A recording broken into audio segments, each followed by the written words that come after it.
이상주의 완벽주의 단어로 가지고 퉁치지 마시고요. 네. 이분은 마음이라는 거에 대해서 너무나 모른다라는 거를 너무나 있는 그대로 생생하게 알려준다는 거죠.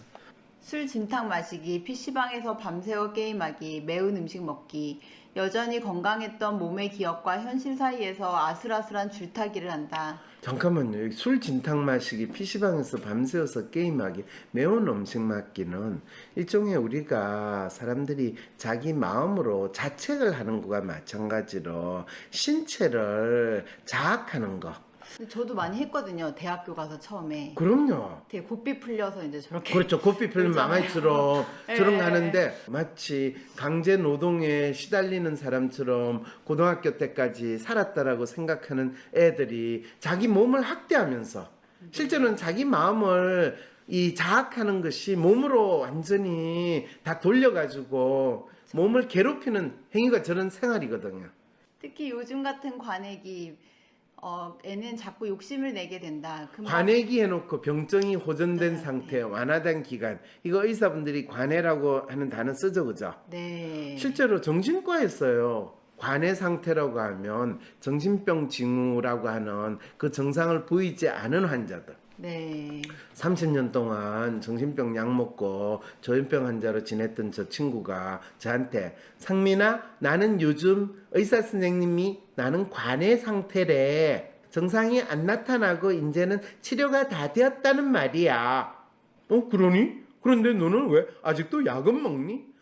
치료는 다 되었지만 의사 선생님이 약은 계속 먹어야 된대. 언제 재발할지 모르니까. 병을 치료한 거는 약이 아니야?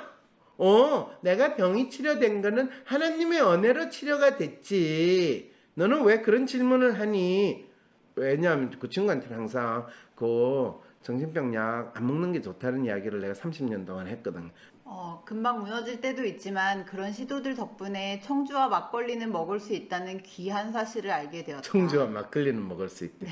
청주와 막걸리를 먹을 때는 이 친구의 심리 상태는 어떻게 바뀔까요? 이런 질문 자기 자신한테 한번 해봤을까요? 청주와 막걸리를 먹었을 때는 뭔가 자기가 경쟁을 하거나 미친 듯이 살아야 된다는 게 아니라 그게 알코올로 작동하는 게 아니라 청주와 막걸리는 지 입안으로 들어오고 이 식도를 타고 내려가는 순간에 자기를 참 안아주고 품어주는 네. 엄마의 손길로 바뀌는 그런 느낌이라는 거. 아프다고 해서 모든 가능성이 차단되는 것은 아니었다. 오늘 못 자면 2, 3일을 아플 걸 알면서도 밤새워 미뤄둔 원고 작업을 한 까닭이다. 그렇게 아픈 몸과 공존하는 법을 알아가고 있다. 이거는 가장 전형적인 사례가 술만 마시면 들어와가지고 마누라 패는 이 폭력 남편하고 사는 이 부인의 심리 상태나 생활이라고 하면 이해가 되세요? 남편이 술을 마시고 들어오면 두들겨 패고 해요. 그런데 술이 깨면 어떻게 될까요? 그 남편은. 다정하게 엄청 미안해하고. 그렇죠. 이 술이 깼을 때 그 남편이 자기를 진짜 다정하게 해주고 그러면 점점 시간이 지나가면 어떻게 돼요? 이 남편하고 꾸역꾸역 살게 되는 거거든요. 그리고 그 모든 잘못은 술로 술 돌려요. 때문이고. 그렇게 아픈 몸과 공존하는 법을 알아가고 있다. 이분이 진짜 자기가 아픈 거에 대해서 제대로 안 것일까라는 질문을 던져볼 수 있다는 거죠. 그렇다면 이 병이라고 이야기하고 의사들이 몸의 아픔이라고 볼 게 아니라 병이라는 것을 아픔이라고 몸과 마음의 아픔을 병이라고 한다면 이 병이라는 걸 단순히 몸의 증상으로만 볼 것이 아니라 몸과 마음의 관계 속에서 또 마음의 아픔이 몸으로 표현되는 거로 봐야 되는 거 아니냐라는 생각을 너무나 자연스럽게 할 수 있지 않냐는 거죠. 적어도 의학이 제대로 된 과학이라면. 근데 문제는 이 분 같은 경우는 자기 병에 대해서도 자기가 느끼는 거를 있는 그대로 인식하지 못하고 제대로 표현 못하고 무려 7년 동안 7년 동안 이렇게 고통스럽게 지내면서도 이것이 자기 마음이 자기 몸과 어떻게 연결되어 있는가를 조금만 인식했으면. 저는 이분 읽으면서 신기한 게 이분은 지금 되게 무기력한 것 같은데 왜 그렇죠. 자꾸 뭔가를 지금 억지로 하려고 뭐 그럴까 이런 느낌? 이게 자학하는 사람의 아. 마음의 표현이라니까요. 음, 그러니까 이런 사람은요, 끊임없이 자기 몸이 아파야 돼요. 자기가 아프다는 병을 가진다라는 것이 그분의 삶에 있어서 엄청난 중요한 일이라는 것을 확인하게 됐다는. 그게 결국은 몸의 문제가 아니라 그분이 마음의 문제, 그 마음은 뭐냐 하면 자기가 원하는 것을 이루고 싶은데 이루지 못할 때 아파야 되는 거죠, 차라리.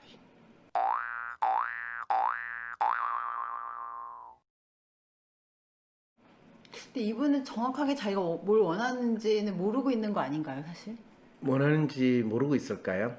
이미 이분이 그 대학 들어가가지고 자기가 모든 사람들한테 대학 생활을 잘하고 싶고 또 얼마나 잘하고 싶은가에 대해서 본인이 실제로 이 승부욕은 그를 설명하는 대표적인 단어였다라고 했잖아요.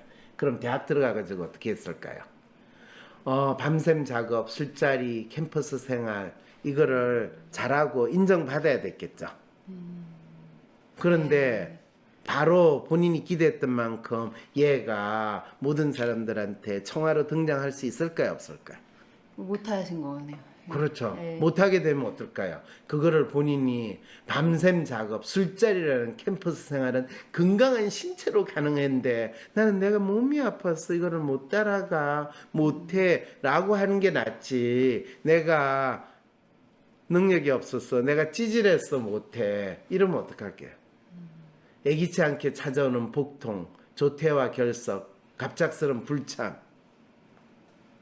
자기의 나약함과 능력 없음을 인정하고 그걸 받아들이고 할 것인가? 그건 도저히 못하고 내가 복통이 나고 힘든 게 낫지.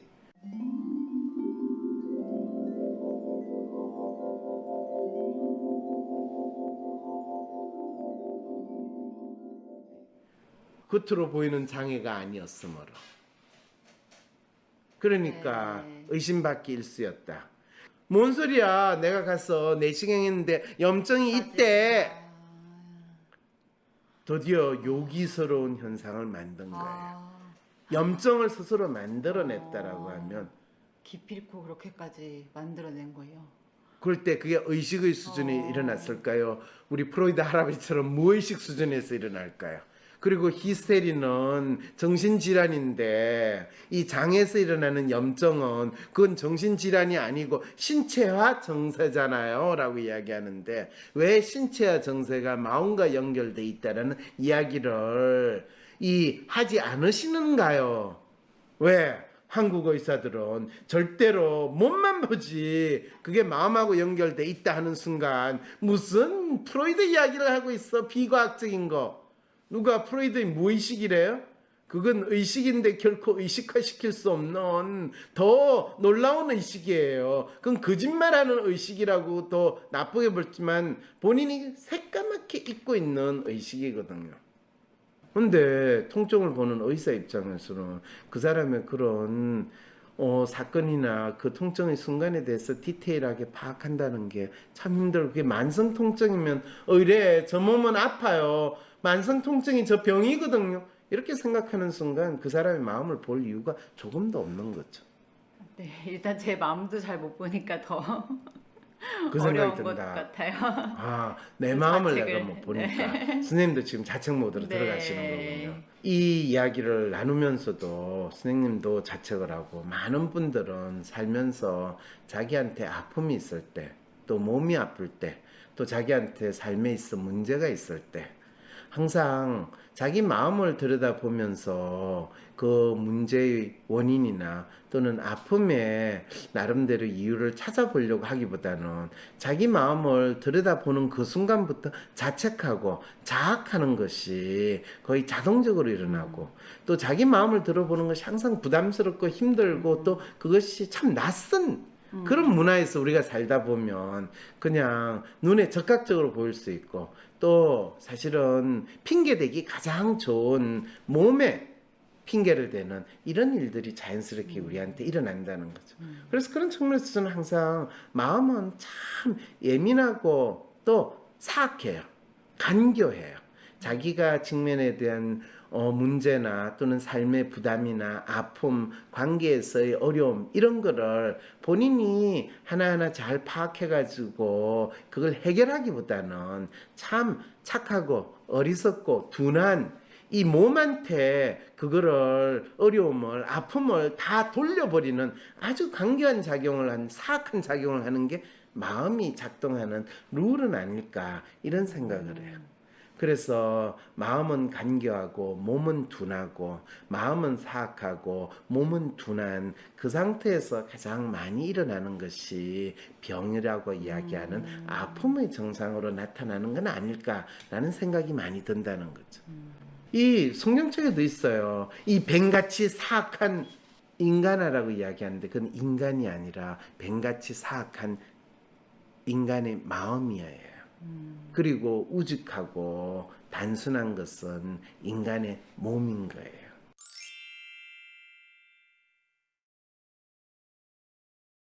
이 아픔에 대한 이야기를 몸의 아픔이라는 것을 많은 사람들이 보는데 그 몸의 아픔이라는 건 정작 마음의 아픔이 뭔가 자기 마음이 어떻게 작용하는지를 모르면서 몸으로만 그 아픔의 정체를 파악하려고 하다 보니까 일어나는 현상이고 그것이 만성 통증으로 일어나고 있다라는 거. 이현주 부원장님, 네. 이렇게 저하고 여러 번 이야기하다 보니까 제가 10년 동안 이 치료했던 통증이라는 것이 너무 몸에만 초점을 두고 보았구나라는 생각이 드신다고요? 네. 그러니까 그 환자의 아픔이라는 거에 대해서 그 마음의 아픔에 대해서 제가 공감을 약간 해서는 안 돼 이렇게 조금 스스로 조금 더 금기시했던 것도 있던 것 같아요. 교육 마음속에. 받는 과정에서 그런 식의 메시지들을 뭐 선배나 선생님으로부터 혹시 받지는 않았을까요, 선생님? 아니면 분위기 그 또 제가 자란 환경 자체가 또 워낙에 또 종교적인 환경에서 자라갖고 종교적인 환경은 의사는 환자의 아픔을 공감하고 같이 아프면 안 된다 이렇게 기독교에서는 가르치시나요? 그런 거는 아닌데요. 그런 건 아닌데 왜 네. 갑자기 엉뚱한 차가운 환경 본인이 다니는 교회 탓을 하세요? 본인이 공부했던 의과 대학 병원 탓을 해야 되는 상황인 것 같은데 지금. 제 안에 마음을 조금 많이 숨기고 지내는 편이라서. 아, 네. 그러니까 그렇죠. 선생님도 선생님 마음을 꽁꽁 숨겨 놓다 보니까 내 마음이 어디다 숨겨져 있는지 이제 찾기도 쉽지 않으신 그런 상황이 있으시군요. 그러니까 사실 뭐 간혹 조금 있을 땐 제 마음, 그러니까 내면의 목소리를 들을 때가 있긴 있는데 정말 절실한 순간 아니면은 대부분의 순간에는 조금 선생님도 지금 드러내지 않으려고 했던 어떤 게 재밌는 표현을 쓰시냐면요. 네. 내면의 목소리. 내면의 목소리라는 표현을 쓰셨거든요. 이거는 제가 그랬잖아요. 40년 전, 50년 전에 심리학이 막연히 네. 마음이라는 건 그 사람 내면에만 있는 게 그 사람 마음이라고 믿었던 거. 그 내면의 목소리 마음, 그 올드된 이 마음에 대한 인식을 그냥 아직도 유지하고 있고 막연히 반영하고 있다는 거죠.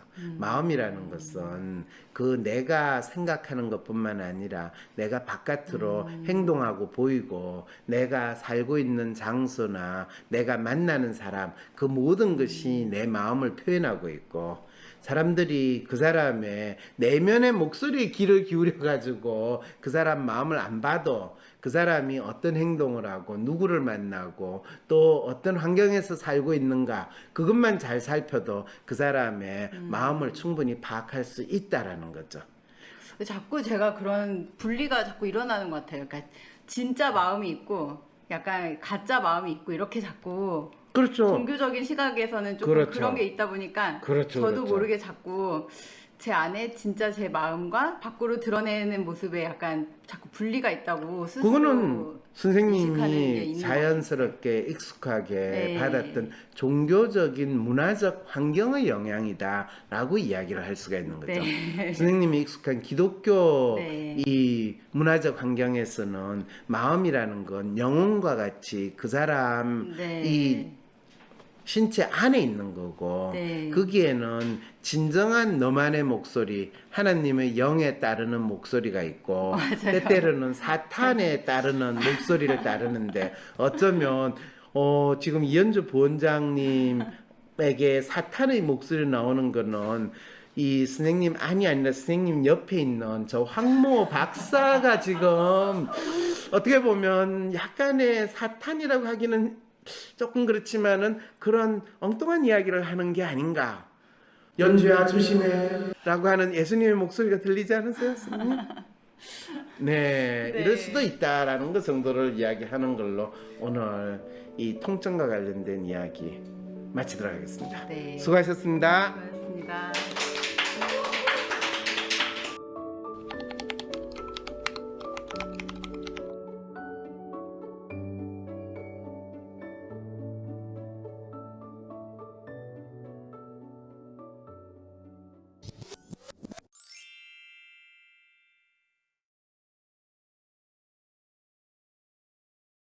성경책에는 인간의 마음을 마치 하나님이 숨을 불어넣었다라고 이야기하니까 인간의 마음 자체가 사악하고 간교하고 또 실제로 게으르다라고 이야기하기는 좀 힘들잖아요. 그러니까 게으른 종아라고 욕하면서도 게으른 마음을 이야기하는 게 아니라 그 종의 몸이 게으르다라는 식으로 이야기하는데 성경에 게으른 종아라고 이 욕할 때 그 게으른 종이 그 달란트를 사용하지 않고 땅에 딱 묻어가지고 뒀을 때 그 종은 무슨 생각을 했어요? 뒷단에는 머리를 굴렸잖아요. 자, 봐. 쟤처럼 괜히 서가지고 장사하다가 날리고 저것처럼 이상한 데 쓰면 안 되니까. 이거는 그 게으른 종의 몸의 문제가 아니라 마음의 문제거든. 목사님 그렇게 안 가르치죠? 네. 조교에서는 이제 에고와 참나 이렇게 해서 구분을 해갖고 네. 네, 그 내 안에 참나를 가리고 있고 이렇게 그렇군요. 예. 그렇죠. 뭐 어쨌든 종교에서는 불교나 기독교에서는 인간이 자기 마음을 보는 거를 상당히 뜬구름 잡듯이 돌려놓고 마음은 다스려야 되고 관리해야 되고 마음은 경계해야 되고 뭐 불교에서는 그런 식으로 마음이 약간 사악하다는 걸 알고 있긴 있는 것 같아요, 불교에서. 그런데 기독교에서는 마음이라는 거는 항상 순수하고 하나님의 숨결에 닿았던 거기 때문에 하나님의 숨결과 관련되기 때문에 마음은 아주 깨끗한 상태를 유지하기 때문에 마음이 병들었다는 이야기를 하기가 상당히 힘든 거죠. 이것이 사실은 심리학이라는 학문이 만들어지고 또 100년이 지나는 동안에 마음이 잘못됐다, 마음이 이상하다, 그리고 마음이 문제다라는 것을 심리학이 과학적으로 구체적으로 언급하기가 참 힘들었던 이유이기도 하다는 거죠. 2월 20일 당신도 심리상담가가 될 수 있습니다. 심리학을 전공하지 않아도 상담대학원을 가지 않아도 전공, 학벌, 나이, 무관 심리상담가의 길을 시작해보세요. WPI 상담코칭 전문가 과정에 참여하시면 황상민 박사님처럼 상담하실 수 있도록 박사님께 직접 WPI 상담 모델을 배우며 나의 고민뿐만 아니라 다른 사람의 고민까지 상담해주는 전문성과 WPI 프로파일을 해석하는 능력, 나와 다른 사람의 마음에 대한 이해, 고민 속에 숨겨진 문제를 찾는 통찰력까지 얻으실 수 있습니다. 꼭 상담가가 되지 않더라도 WPI 상담 코칭 전문가 과정에 참여하시면 나의 삶에서 발생한 문제를 스스로 해결하고 직장 내 대인관계나 업무에 어려움이 있을 때 남다른 성과를 내는 데 활용할 수 있습니다. 2월 20일 WPI 초급 과정 워크숍으로 시작하는 WPI 상담 코칭 전문가 과정을 통해 어떤 어려운 세상이 와도 내 길을 잃지 않는 지혜와 4차 산업혁명에도 유망한 심리상담가 직업에 도전해보세요. 유튜브에 WPI 상담 코칭 전문가 과정을 검색해보세요. 신청 문의는 위즈덤센터